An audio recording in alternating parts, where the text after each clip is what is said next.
நான் பவானி தமிழுக்கு வந்துக்கிறோம்.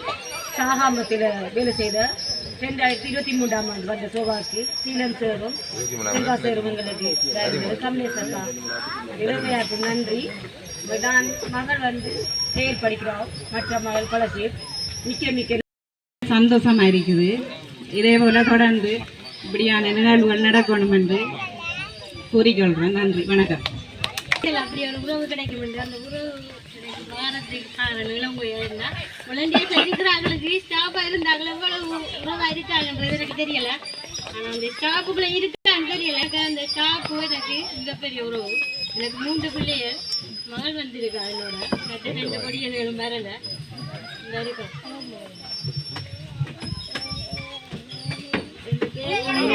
சோபி. நான் இலங்கை திறந்த பல்கலைக்கழகத்தில் BA செய்திருக்கேன்.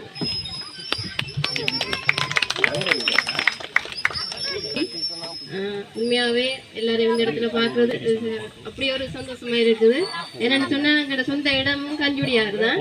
இதுல வந்து செல்வாயாசியில் நாங்கள்லாம் இணைந்து நிறைய வேலைகளை செய்திருக்கோம். நாங்கள் இந்த சென்டர்லாம் ஹெல்த் வாலண்டியர் ட்ரைனிங் நடந்தது. ட்ரைனிங் முடிய அந்த ஹோலுக்குலாம் தூங்குவோம். எல்லாரும் விருந்தங்களை சமூகத்துக்குள்ள நல்ல ஒரு ஆளுமையான திறனான எந்த இடத்துலையும் எதையும் பேஸ் பண்ணக்கூடிய ஒரு விதத்துல உருவாகினது சீலன் செல்வையாக்களுக்கு அந்த நன்றி. இப்போ வரைக்கும் சமூக சேவைகள் செய்து வரோம். அதோட நிறைய கோவாவில் வேலை செய்தா போல மெடிஷன்ல வேலையில் இணைந்து விடுந்தேன். அதுக்கு அடித்தளம் வந்து கோவா.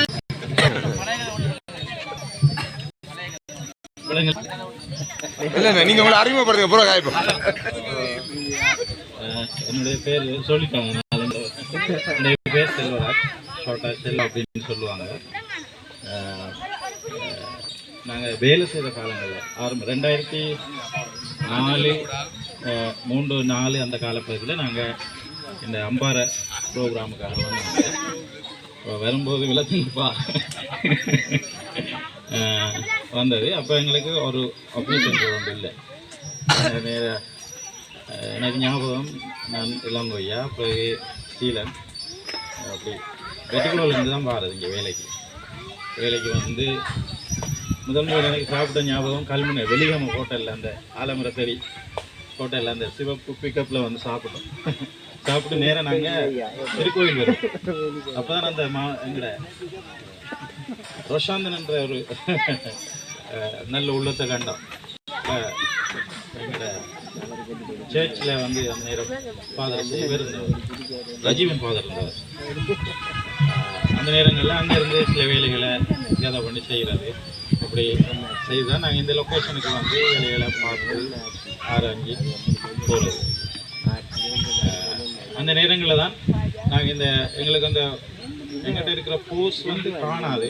நாங்கள் எத்தனை ஸ்டாஃபை வச்சும் எங்களோட திட்டத்தை வந்து சரியான முறைக்கு கொண்டு போக முடியாதுன்ற ஒரு நோக்கத்தை அடிப்படையாக வச்சு தான் நாங்கள் அந்த சோசியல் மொபிலைசேஷன் இருந்து போட்டு அந்த சமூக உணவு காலத்தில் நாங்கள் கிட்டத்தட்ட ஒரு 300 பேரை டார்கெட் பண்ணி நாங்கள் அதை செய்வோம். கிராமங்களில் அந்த பயிலுநர்களை உருவாக்கி அவங்களுக்கூடாக கிராமத்தில் வேலை செய்கிறதுக்காக ஒரு பெரிய ஒரு அர்ப்பணிப்பு கூடாக இன்றைக்கு சமூகத்தில் ஒரு லீடர்ஷிப் எடுத்து நடத்தக்கூடிய அளவுக்கு அவங்க வளர்ந்துருக்குறாங்கன்றது அவங்க பேசும்போது, அவங்களோட ஆற்றல் வெளிப்படும் போது, அவங்களோட நடைமுறைகள்லேருந்து புரிஞ்சு கொள்ளக்கூடிய மாதிரி இருந்தது.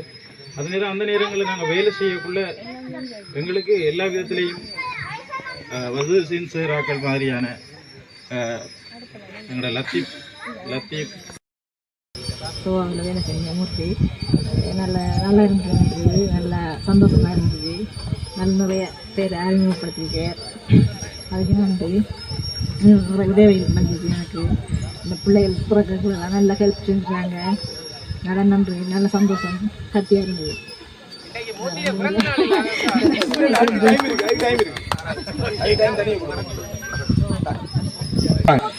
தாசன் தங்கச்சி மகள் மருமகளும் வந்திருக்கிறார்.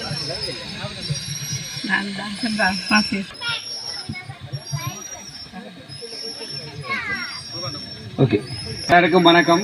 நீண்ட காலத்துக்கு உறவு எல்லா உறவுகளையும் சந்திச்சிருக்கோம். பெரும் மகிழ்ச்சி. உண்மையிலே கொஞ்சம் மனசோட சந்தோஷமாக இருக்கிறேன்.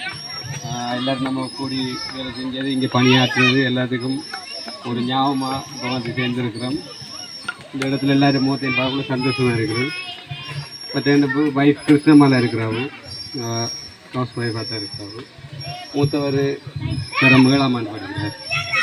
இப்போ வந்திருக்கிறார் இல்லை, பசங்களோட நிற்கிறாங்க. 2வது 4ஆம் ஆண்டு படிக்கிறாரு. அது பிரவீன், மூத்தாள் தவரேஷன், 3வது அஸ்ரீனா, 2வது காணல்.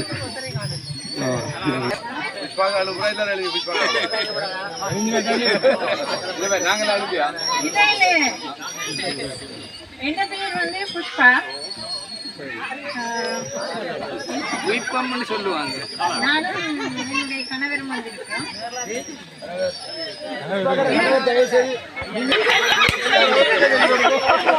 ஃபேமிலி தான். சிவரஞ்சனி, ஒரு சில வார்த்தைகள் நான் சொல்லலாம்னு நினைக்கின்றேன். வேலை எடுக்க வந்ததே கஷ்டம். அந்த நேரம் இன்டர்நெட் இல்லை, இமெயில் இல்லை, ஃபோன் இல்லை. ஏதோ நிறுவனம் மட்டும் கால் பண்ணியிருக்காங்கன்னு கேள்விப்பட்டேன். நானும் பாலாவும் பொத்திகளுக்கு போய் பெண் ஒன்றுமில்லா போனோம். ஜூவான்ற நிறுவனத்தில் இதை தேடி திரிஞ்சு எழுதிட்டு போங்கண்டாங்க. விட பிளேட் ஒன்று பேச ஆக வேண்டி வந்து அதை துண்டை வெட்டி எடுத்து வந்து இங்கே அப்ளிகேஷன் ரப்பி போட்டோம். அதில் மூர்த்தியும் போட்டார். சைபர் கால் பண்ணப்பட்டிருக்கு, அட்மின் அசிஸ்டன்ட் அப்படி கால் பண்ணியிருந்தாங்க. அதன் அடிப்படையில் போட்டு மூர்த்தி ஈடுபட்டிருந்தார் முதல்ல. திரும்ப 2வது எனக்கு வேலை வாய்ப்பு கிடைப்பதற்கு இன்டர்வியூலாம் போய் வந்தேன். ஃபோன் இல்லை, ஒரே ஃபோன் ஃப்ரீடம் பண்ணுற ஒரு கடையில் தான் அந்த ஃபோன் இருக்குது. அந்த கடைக்கு இளங்கையா நாளைக்கு நான் ஃபோன் பண்ணி சொல்லியிருந்தேன், கிளம்பனோட கதைக்கு ஃபோன் பண்ணா அவங்க விரும்பினா தான் சொல்லுவாங்க. ஒரு ஃபோன் தானே ஊரில். நான் அங்கே போய் சொல்லியிருந்தேன், கிடைக்கல. கடைசியான இன்விடேஷன் வந்து சீலண்ணன் செல்வாண்ணன் நகலாம் தந்தாங்க. அதை நான் இங்கே வந்து முதல்ல அட்மின் அசிஸ்டண்டாகவும் முழு நேர அலுவலக ஊழியர் செக்யூரிட்டி கார்டு அந்த கேட்டகரியில் நாங்கள் சேர்ந்தோம். அதன் அடிப்படையில் நாங்கள் சேர்ந்து வேலை செய்து கொண்டிருக்கிற நேரம் தங்க சுனாமி அடிச்சது. நிறைய வேலை, நிறைய ஸ்டாஃப் சேர்ந்து கொண்டோம். என்ன வீட்டை போய் நான் தப்புந்தானே. பாலா வந்தவுடனே பெரிய விஷயம் ஒன்று செய்து.